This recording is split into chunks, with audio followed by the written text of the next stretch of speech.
atentado a la democracia que implicaba este tipo de actividades de desafío al derecho. Entonces, en la argumentación aparecía una idea, digamos, de que se estaba de un modo u otro desafiando a la democracia. En el tipo de respuesta penal que se daba, también, explícita o implícitamente, aparecía una respuesta que hablaba de democracia. Por ejemplo, digamos, si esta es una situación que ha sido común tanto en Argentina como en Uruguay, muchos de estos casos en Argentina y en Uruguay han sido resueltos, digamos, y aquí en particular pienso casos de protesta social, han sido resueltos apelando a la idea de sedición. La idea de sedición es una idea que nos habla de cuando la gente se fue más allá de los límites de lo que autoriza la democracia. En Argentina muchas veces se dijo, y esto lo estoy citando de una decisión judicial, el caso Schifrin, que es un caso decidido por la Cámara Nacional de Casación Penal, es el caso más importante, diría más tristemente resuelto en el caso de proceso social, en donde la justicia es explícito que democracia es votar regularmente y todo lo que vaya más allá de ese acto, que es el acto democrático por naturaleza, en principio debe verse como un desafío a la democracia, como un acto sedicioso. O sea, partiendo de una visión tan extraordinariamente estrecha de democracia, luego todo se convierte en sedición. Pero eso no por culpa del sedicioso, sino por la definición espantosamente estrecha que han tomado los jueces.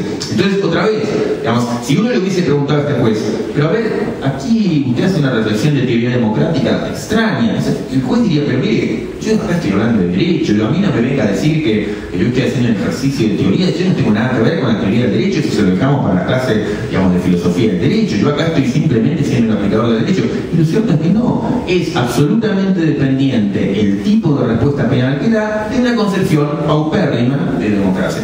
Una concepción paupérrima en el sentido que no encaja ni siquiera con el texto más explícito, leído del modo más modesto, digamos, de una constitución como la Argentina, que no es especialmente progresista. Es una constitución que habla, digamos, de participación, de manifestación, del derecho de peticionar a las autoridades, del derecho a la crítica, de la libertad de expresión, o sea, que por todos lados, digamos, está en claro una visión mucho más robusta de la democracia que la que, por ejemplo, expresaban ahí los jueces. Y una última vía en la cual entra la teoría de la democracia y en donde también entra de modo espantoso en Argentina como en muchos otros países de América Latina es lo que en el derecho penal se llaman, digamos, visiones neopunitivistas, o lo que se llama a veces el populismo penal. Entonces la idea de que pensar la forma que tiene que tomar el derecho penal a partir de lo que son de la interpretación que hacen las autoridades del derecho respecto de los reclamos, las quejas de vecinos, familiares de las víctimas luego de que se ha cometido el acto. Y por supuesto que el derecho, en el mejor de los casos, tiene que ser moldeado con el punto de vista, como decía el profesor Sardo, digamos, de todos los distintos afectados, pero una cosa muy distinta es pensar que el derecho, en este caso la respuesta penal, debe ser moldeado básicamente a partir de lo que dicen los familiares y vecinos de las víctimas en el momento en que se produjo el crimen, ¿no? Hay muchos otros puntos de vista que deben ser tomados en cuenta y no a partir, digamos, de la primera reacción pasional, entendible y demás, pero a la hora de ver qué contenido le vamos a dar al derecho es otro tipo de discusión que tenemos que hacer, una discusión mucho más serena, una discusión que incluya muchos otros puntos de vista, una discusión en donde estemos abiertos al que piensa distinto y no la primera respuesta emocional que la persona más afectada dice una vez que se le ha cometido el crimen. A eso entonces le llamamos el populismo penal, y el populismo penal que campea en toda América Latina. O sea, la idea de, bueno, no, es la sociedad la que está demandando mano más dura, es la sociedad la que está demandando, digamos, ser más fuerte, duro contra el crimen. Eso, digamos, es otra vez querer colgarse la medalla de la democracia cuando la democracia no tiene nada que ver con ese tipo de expresión. La democracia no tiene que ver con la expresión de un pequeño grupo con el que estemos afectivamente más cercanos o más lejos, no importa, pero no tiene que ver con la exclusiva visión de un grupo de ausencia y de espaldas a lo que digan todos los demás. No, la democracia tiene que ver con una discusión pública y una discusión pública inclusiva.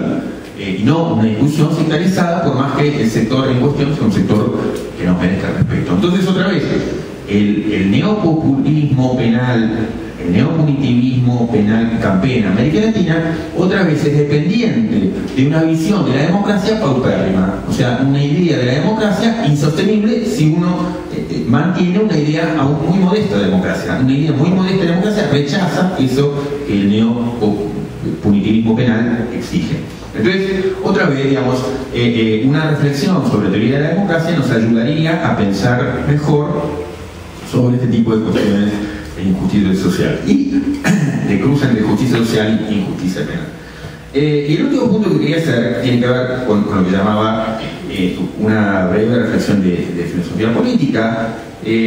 Otra vez, parte de la idea de que si uno le preguntara a las autoridades penales, bueno, ¿cuál es su filosofía política? Otra vez volverían a decir, no, mire, yo no tengo nada que ver con la filosofía política. Filosofía política no aprendí, pero aprendí filosofía del derecho una vez en la escuela de derecho y ya de eso ya no tengo nada más que ver. Ahora estoy haciendo otra cosa, ahora estoy aplicando el código. Pero lo cierto es que otra vez, digamos, la aplicación del derecho y la forma que tiene el derecho tiene que ver con muchas cosas y también con el estar inficionada por una cierta filosofía política. Típicamente, en materia penal, la filosofía política que parece recurrir, digamos, o recorrer buena parte, digamos, de nuestra práctica penal, tiene que ver con una lectura también muy pobre de visiones utilitaristas, visiones en donde que están marcadas por un tipo de individualismo que yo diría que no es especialmente atractivo,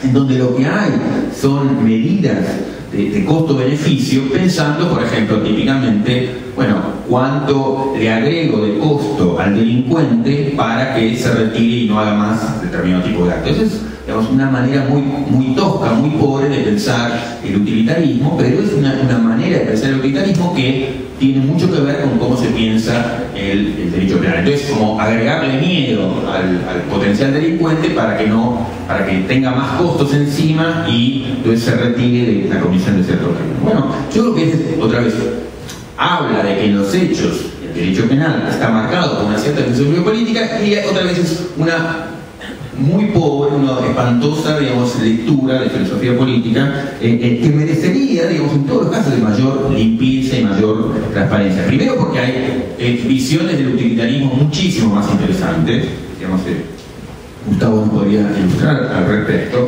pero además porque hay otros modos y otras filosofías políticas mucho más atractivas en las cuales pensar la Constitución. A mí en lo personal me interesa más filosofía que tiene que ver, por ejemplo, con el pensamiento republicano, digamos.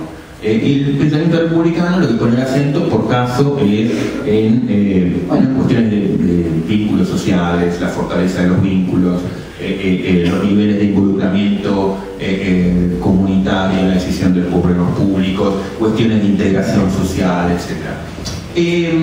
Hay mucha reflexión acerca de cómo el derecho penal, por ejemplo, podría estar vinculado con una filosofía política de este tipo. Para quien esté interesado, un par de ejemplos, un famoso filósofo político, pero también tenemos un autor que incursionó mucho en el derecho, que es Philip Pettit, por ejemplo, tiene un libro entero, se llama Not Just Desserts, que escribe con John Greider, es sobre esto justamente, la conexión entre la filosofía política republicana y el derecho penal. Anthony Duff es otro autor, digamos, también contemporáneo importante que trabaja en esta línea. Pero algunas cosas que podrían derivarse de esto, y es desde una filosofía que pone el acento no en la mirada utilitarista hoy campeante, que es una mirada utilitarista pobre, sino en una filosofía distinta, que por ejemplo acentúa la cuestión de la integración, uno vería como problemas la mayoría de las decisiones penales que hoy se toman, y también vería digamos, con distancia y con rechazo a la marca que es la marca dominante de nuestro derecho penal, y pienso derecho penal nuestro en el sentido de Argentina y Uruguay.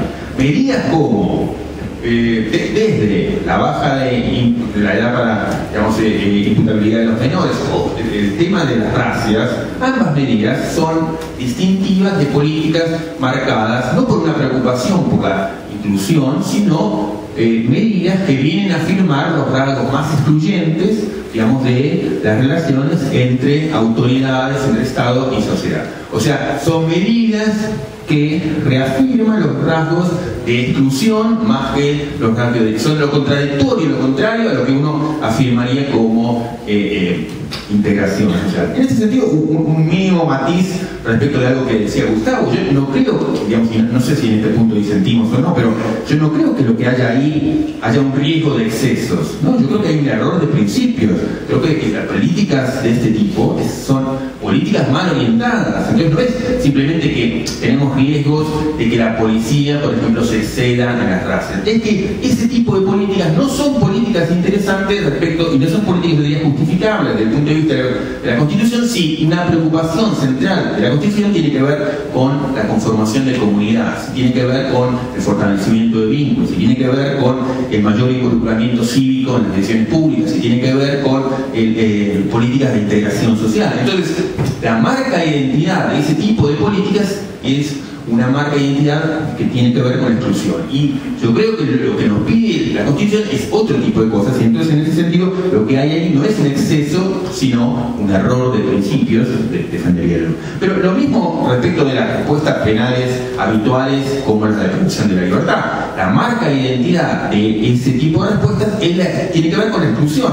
A esa persona que, por ejemplo, ha cometido una falta y le quitamos la libertad, digo, hay miles de casos por los cuales reflexionar. Entonces yo no querría hacer una reflexión que hable de todos los casos. Digo que muy habitualmente ahí hay un error fuerte en cuanto, digamos, al menos en cuanto a los parámetros que guían ese tipo de conductas, en ese tipo de respuestas estatales, porque, digamos, en el propio discurso de las autoridades estatales que defienden ese tipo de políticas, lo hacen invocando el objetivo de la reintegración social del delincuente, y para eso lo primero que hacen es lo separan de la sociedad, lo separan de los afectos, lo separan de su familia, lo separan de su vecino, lo separan de las personas que lo contienen y lo vinculan con las personas excluidas que más ha identificado como personas, digamos, separadas de la sociedad y desafiantes de la sociedad. Entonces, si luego de eso hay un acto de reincidencia de esa persona cuando vuelve a la libertad,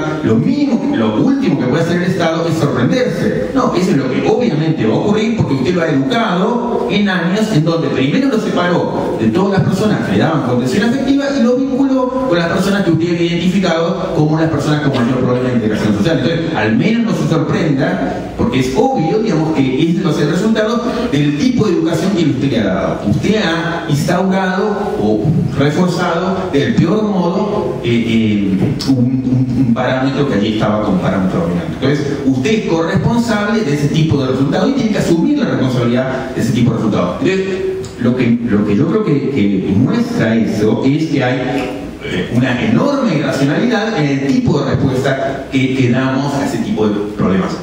¿Hay una respuesta fácil? No, no hay una respuesta fácil, pero lo que pasa es que hay respuestas peores que otras, y la respuesta que damos son respuestas muy marcadas por una tremenda irracionalidad, aún respecto de los propios términos que nosotros elegimos para justificar esa práctica. Entonces, ahí yo creo que hay un gran problema. Entonces, con esto termino. Entonces, lo que quise hacer es mostrar que en los problemas que cruzan cuestiones de justicia social con cuestiones de injusticia penal, están marcados por muchos déficits que tienen que ver con inercias y falta de reflexión.